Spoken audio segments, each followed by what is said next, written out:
Aye. Sportsnet. Aye. Unyane bebia. Sure. Darling boy Peru atenasi. Enti. Yes. No. Players bi wo ho a omo contract na ba wiye ewu. Aha. Omo contract no ewu. Enti no. Kalu Watara. Enyame nwanwa. Kotoko ni na wie official. Enyame nwanwa pani. Kotoko ni na wie. Kojo to. Kotoko ni na wie. Kalu Watara. Ede no. Nicholas Osebonsu. Yes, Nicholas. Enso Kotoko ene no awie. Kotoko ni no awie kura. Kotoko apepa nsa ede free ho. Sure. Yes, awade no gu. Isaac Oponema.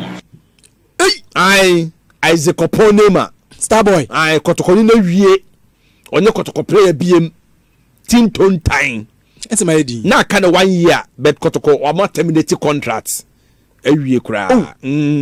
Kotoko ni na terminate. Enso ede no. Augustine Japan. Okay. Was 7 in the contract awie. Sure. Na ya Kotoko option to renew. But Kotoko say there be option no. Yes, Omo depend on. Okay. Nti Augustine Japan. Enso Tinton time. Kotoko ni na wie. Okay. Enso ewo ho. Nicholas Mensah. Nico. So kai Nico. Oh. Aha. O de ko Facebook. Ko Facebook list na da ho. Yes. Ko Facebook list na da ho. Almost yes. Bibia Tinton time. Kotoko ni na wie eno omo wie. Kotoko ni omo wie. Nicholas Mensah o kai no. Nicholas na ye ban no 1 year no. Sure. Ye ban no 1 year no. Nti Nicholas nso Tinton time. Omo to kwanta opai enso ewo ho. John Tedeku. John Tedeku. Yes, John Tedeku so Kotoko ni na wie. Onye Kotoko player biem. Yes, John Tedeku. Kotoko ni na wie kura Tinton time. Eno so ede no. Sharif Muhammad. Defender. Sharif defender. Asa ni die nwanwa. Eyo nwanwa. Hwe.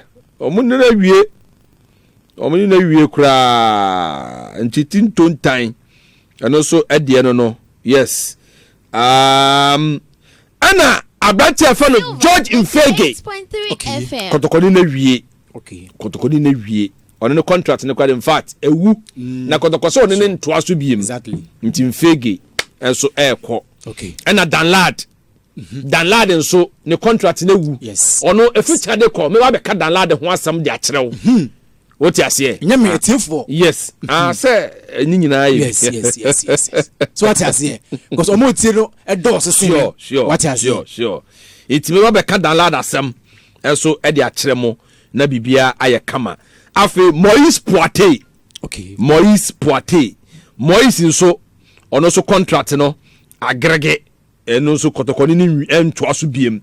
Enti so far 11 players we mo. Okay. Na Kotoko ni no omo awie kra. Mame mo abaso. Na mate pepa omo nsa e de free ho. Opani me mo abaso. Na aye kama pa enti abazo biem. Debi say Ansa na Kotoko kwa di we be ba. Tin say udin ka be year list we more than 2 weeks cry ago. 2 weeks impo ache. Yes. Ache. Bebe unya so firi ya opani. Enya idea say. Exclusive for unya ne ba bia o. Yeah, adwumanti no. Dabi unya ne ba bia. Facebook no mo bapa. Or say they should have maintained Eric Zeze. And here Humphrey Boateng.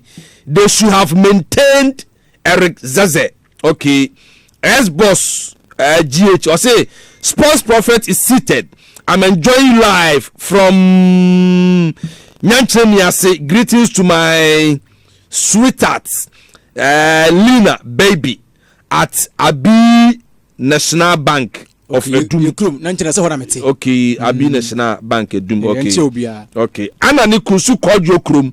Also watching live, more fire. Yes. Okay. Andrews Kwame Boache enjoying the show live from Ankasi Jolaka. Okay, on the Diaba. S-Boss GH. Also, Piero, hey, Kotoko, are they going to buy another 15 players again? Apem Beba. Okay. On also Eddie no.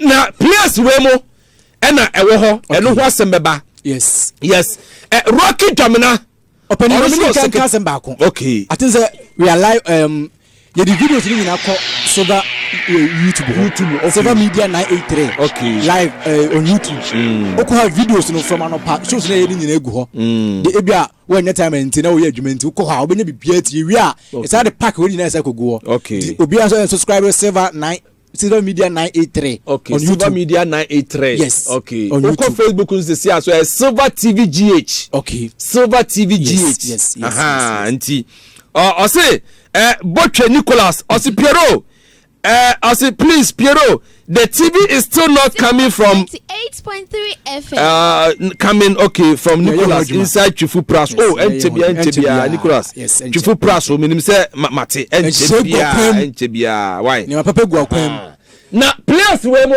almost secretariat okay in fact players no empefo we mo no mu hia omo Emmanuel Nitin da so bere okay also no okọ all right okọ but still ano we adwuma ma Asante Kotoko okoye ka for adwuma okay but still ano onya static ka for adwuma ne de o se eno na beto odwa se one Kotoko awie sure but still ano oda ho ye adwuma okay e de ma Asante Kotoko all right enti Emmanuel Nitin da so bere e wo hobby secretariat wo okay and a head coach na mu Dr. Prosper Nete Ogum okay yes ono so wo ho and a one administrative manager Akoto okay on the deputize Emmanuel Nitin da so bere okay omo nyina na wo ho a omo ne place no ehia omo di nkomo eti Rocky Jamina e wo secretariat ono no dia no Rocky Jamina de no e be loan na kase ono de on enye terminate yes a loan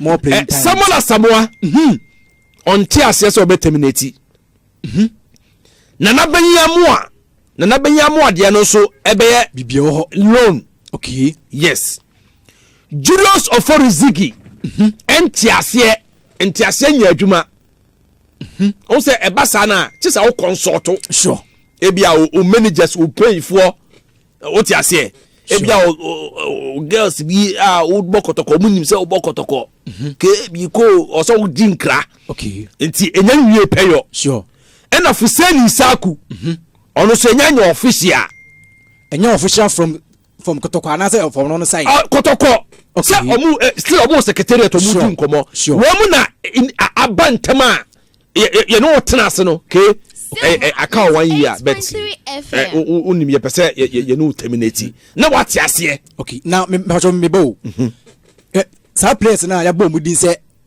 omo pese omo terminate omo contract na omo so ntiase no say wo enyo omo na pese wo na ho na pe bibia ko Kotoko ye na bro debi say bia na pa so ne silver fam ye adwuma woni abre wo ye worker sure but management say dabi ye pese terminate okay but wo ntiase because wo na contract so eno na me pese me chese se me ntiase kora na me trema me nyamfa so bi enfrim obu a sesala no je no obu a pipiripi what did I make an say do just here because what trema team no ye yumu wo so nko oh bet ntiase be adwuma because eye kasa obu ho a wasan contract be so ogini sika nyina okay sa na nkomo no tie na omo terminate omo pon sika ne ma wo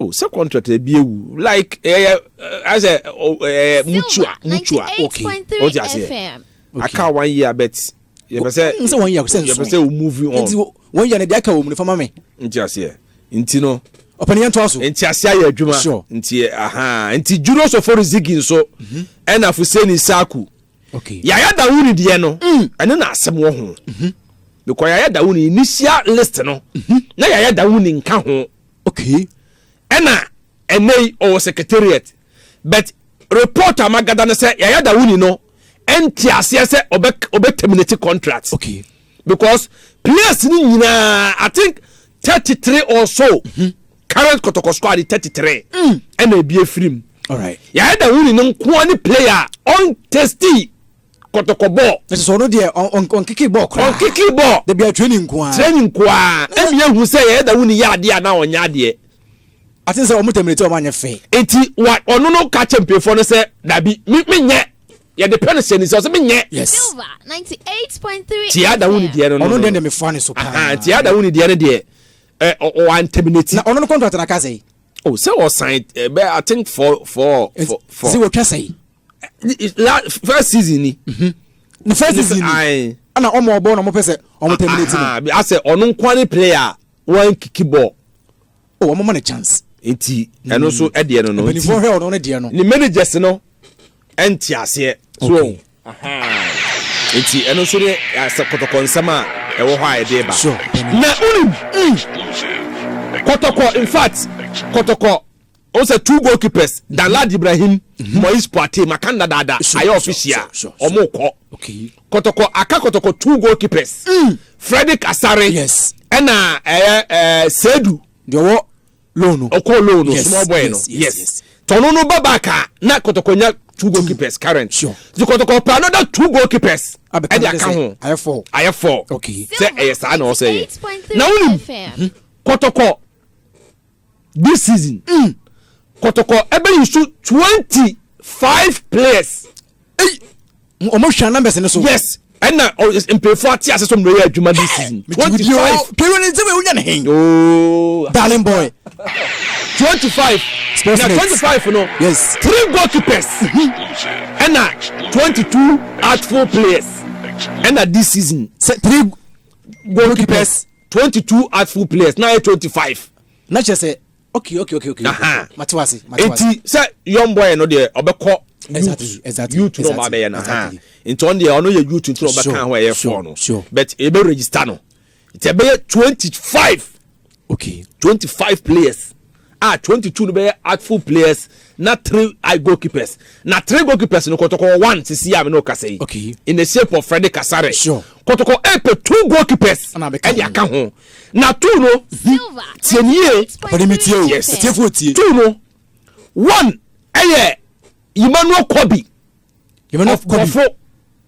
yes and a 1 2 eye abontia de ede Benjamin Asare onu no sina kan duma Olympics na Asare no tie nyabotre wo hit mo ana batuma wo hit do se me this week me se makotale man kan me bo me se ma o me se this week me se makotale me be se di ntina me bo me se ma o minim di ntia se wo bo me se no na betina sports net so ana o mention sa goalkeepers we yes na ensem wo ho enta me ka me omuti yanko ensem wo ho ne se say Emmanuel Kobi no okay Emmanuel Kobi no 2 class okay and then na din komo from outside or Ghana here yes me catch say Samatas me na din komo exactly ama o ma komusi kasam enti asa ya adwuma sure na Nation FC afetire omo ye U10 bi Nation FC ko o say utie omo ne bofo akofo course ni baba we now tell me USC o de Nation FC okay any bofo akasikasam omo ne boy no so akasikasam enti boy no Kotoko atwo ne din Kotoko mom any men kasikasam okay otiase open enti eno no ede no na Benjamin Asare no Djibouti club bi AS Ata eso interest epeno House of Folk a contact Benjamin Asare we exclusive Kotoko eso interest exclusive some no eno no iti goalkeepers no ase Kotoko delay kakao yes nti eno so de no me de mate ho ena me de a kire wo openume eso ewo samo abaso biem oh enya abaso bo amantie adwuma ni do bi ya no nya abaso bo openi atifo ne ebo abaso onyame o what the messages ne ba nya abaso bo mo bo abaso yanko darling boy Peru amantie openi Nation FC wa na be no be tu do say Beche United left full back omuno na kanskasama wie aka medicals I friend Francis Akwa okay yes na Nation se ni abre okay omo pe goalkeeper omo pe striker and omo pe defensive midfielder. Na defensive midfielder no ma men check player nations ni dey nkomo akotoko so ni tete ho 88.3 FM. onum Razak Kasim minimum pa Olympics yes Rasta guy no Yes. Razak Kasim yes defensive midfield guy no nations for actually din because what was so omo ko tuno fi relegation haba oh na say omo de omo ko relegation omo ko tuno fi haba omo ko relegation nti na esi ade omo na omo aye say esibe obia omo tutum say obia omo tutum sa what you say omo yanko eti Razak Kasim so nations FC show interest okay enya asam keto akra ni bra ba pa eno na nations for no omo break here nti this week head coach Kasim Mengel okay at the report obe submitted yama management sure na afi omo adoso but players are omo dinwo report ni no e na me bobo kire wo no enko management wo bet me hu edaha edamenim na me bobo so kire wo yes house of folk ne Kotoko akrase player ho enie house of folk ne Kotoko te se me ni mienu na ya krase fosu madam Fatala ho no me jama ho sana otie ese enebe ho anya wona